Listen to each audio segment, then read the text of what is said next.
Let's talk about the wild and wonderful world of customer experience leadership on today's episode of the Experience Action Podcast. Hey, Jeannie, this is Sean checking in from the mailroom of Experience Investigators. I saw this question come in and thought you could address it on the podcast. I recently stepped into a CX leadership role, and let's just say not everyone's on board yet. What advice do you have for getting other departments to engage with CX when they're used to doing things their own way? Well, first of all, congratulations on your new role and stepping into that leadership position. That's really exciting. And it can also be a little challenging. You are not alone here. We have worked with literally hundreds of customer experience leaders or people who want to be customer experience leaders. And sometimes it can feel like you're thwarted at every turn. You're dealing with leaders who simply don't understand how their role fits into this greater customer experience strategy. They don't understand why they might have to change behavior or look for different measurements to understand their success. You are fighting a little bit of an uphill battle, and I want you to kind of embrace that. So for all the customer experience leaders out there, I want you to realize that you are leading a strategy that is based in change. And humans in general, we don't love change. We would rather just kind of have a routine, do our own thing day after day. So when somebody comes to us and says, I've got a really great change, our brains kind of start pushing back and saying, oh, I don't like the sound of this. So let's walk through a few ways to start building that trust with those leaders that we need to have that cross-functional support, that leadership buy-in, which is absolutely essential for success for your customer experience strategy. Number one, start with empathy. And what I mean by this is not just about customers. Here at Experience Investigators, we like to say that empathy isn't just for customers. We want to have empathy for those fellow leaders. You know, when we approach our leader in finance or operations or marketing, their role has been very clearly defined for a long time.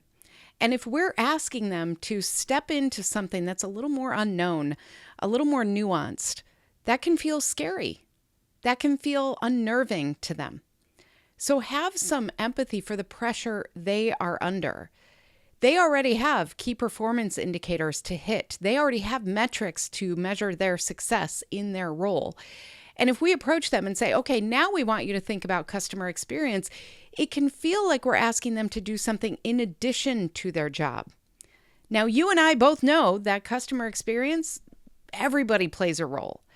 But if they don't understand the why, and we're just talking about the what, we're missing an opportunity to build that trust that builds relationships. So the first thing is, as you build these bridges, as you communicate to your fellow leaders, the first thing I want you to do is ask them, what does success look like to you? By including them in that definition, by asking them to connect and helping them connect how customer experience and the way customers are treated and feel, it comes back to their success as well. Finance is usually based on financial results. Well, guess what? We need customers in order to get those financial results. When we're talking to operations, we can talk about efficiency and how important it is to make sure we're not getting all those refund requests, retribution for customers, service calls, how that all plays a role into efficient operations. So we need to really have empathy for them and show up speaking their language and help them connect those dots. This usually takes longer than people give it credit for. So let's make sure that we are always looking for ways to really build those bridges in both small and big ways. We're building a relationship, not a transaction. Now, the mindset of curiosity and collaboration is so important here. And you've heard me say this before, but we approach customer experience as a mindset, a strategy, and a discipline. So the first thing you have to do is help them get to that right mindset. That's where the empathy comes in. That's where collaboration and curiosity comes in. Help them get there. If you're not sure about how to build a great mindset, I highly recommend go to our site, experienceinvestigators.com, and do a search on mindset and mission. Those two things are related. Those are your tools for getting that done. Okay, number 2, make the invisible visible. Customer experience is often thrown around as a term. And when we do that and we don't really define it, we don't show, we just tell, people might have all sorts of assumptions about what that term means, and specifically what it means at our organization. So we want to make the abstract more concrete. This is especially true for leaders who don't necessarily interact with customers every day. So when that happens, when we're talking to somebody who maybe has never really faced a customer, we want to make the customer experience a lot more relevant to them by showing them things like customer journey maps, quotes from customers, customer feedback, videos if you have them, all sorts of things that are those storytelling pieces that really make the customer experience come alive. We love journey mapping as a verb, not a noun, because when you get people together, when you walk through the customer journey, that's when light bulbs start going off. People start really realizing what that journey is like. If you want more information, we have more information for you there too. We even have a journey mapping starting kit. So check that out at experienceinvestigators.com. And then we want to make sure that you invite, don't instruct. When we are talking about customer experience, it's really important that it doesn't come across as a compliance program. We want people to get into that mindset where they understand why it's important, what success looks like, and what their role is. Then we want to move into that strategy where we are leading through a strategic lens. We are saying, this is why we're working on this. This is what it will do for the organization. This is what success looks like. And if you haven't yet defined that, we talk a lot about a customer experience success statement because this is so important. If you just talk in these abstract terms, it's very hard to get that buy-in. People don't really believe in you. If you can show them what success looks like for your organization and the efforts that you're putting in and how you will be measuring that success, then they start seeing you as that leader. But we want to invite them into that process. We want to make sure that we are inviting them in early so that they feel like they're building this with you. Even if you're stepping into an already established program and you're making some changes as a leader, invite people into that early.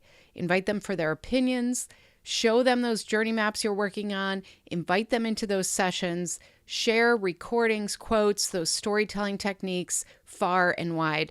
That's how you start getting people to really understand that they're part of this. This isn't something that we're putting on them. Change happens with people, not to them. We like to say this, and there are lots of different ways that we want people to feel like change is happening with them, not to them. So lead with that invitation. And then finally, think of yourself as a bridge, not a bottleneck. Sometimes when we step into these roles, we look around and we think, oh my gosh, we have to fix everything. This is ridiculous. But when we look at what's actually happening, we realize that there are priorities, that we can connect the dots, and we can really make sure that the people who come to us, who actually start getting those light bulb moments and show up and say, you know what I think we should do? It can be very easy to say, no, we can't do that right now. We don't have the bandwidth. It's too much. But instead of that, invite them into the prioritization process and say, you know what, that's a great idea. I think that would actually fit within our strategic priority that is focused on efficiency. Let's talk about how we can get operations to help us deliver on that.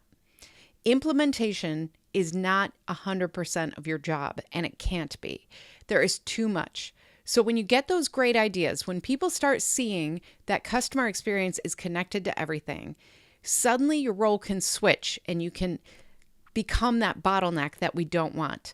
So be aware of that as you mature, as the leaders around you start really embracing this idea of customer experience as a winning strategy. They're going to have tons of ideas. So we have to put up guardrails. We have to make sure that we can't accept everything because we can't be responsible for that.